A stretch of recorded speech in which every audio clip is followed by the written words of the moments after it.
Over the past 2 years, we've seen different variants of COVID-19, the most notable Delta and Omicron, and scientists say we should continue to expect the virus to continue mutating. So this afternoon, we are speaking with Dr. Craig Miller from OSU to break down what we need to know about variants both now and in the future, too, perhaps. Dr. Miller, thanks so much for taking time today. We really appreciate it. Yeah, happy to be here. So we want to start with just breaking down what scientists are looking for when studying variants of COVID-19.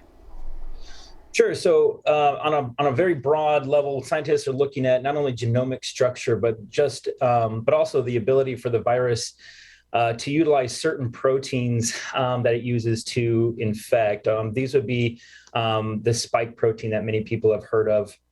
And so variations in that spike protein can lead to differences in the binding capacity in regions of receptor binding domains. So this is the ability for the virus to bind to host cells and is really responsible for its overall transmissibility. So when we look at the arise new variants, when new variants arise, we look at these spike proteins and their ability to bind host cells, the ACE2 receptor that we see on host cells, and just how well they combine. And not only that, but how well they can evade vaccines. Okay, and coming up on 2 years in the pandemic now. It doesn't seem that long, but it has been.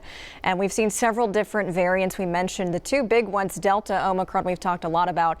Was that something scientists expected to happen as the virus spread, as these mutations?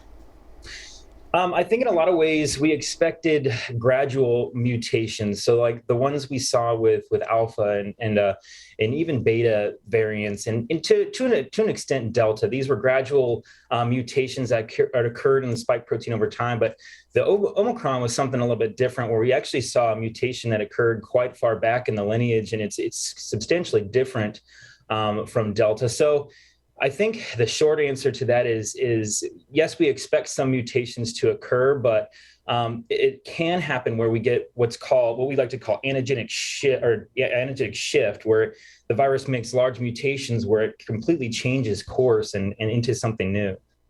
And there's been some concerns about how well the vaccines can protect against these new variants that are popping up. Do you think a strain can emerge that is more resistant to the current vaccines that are out on the market?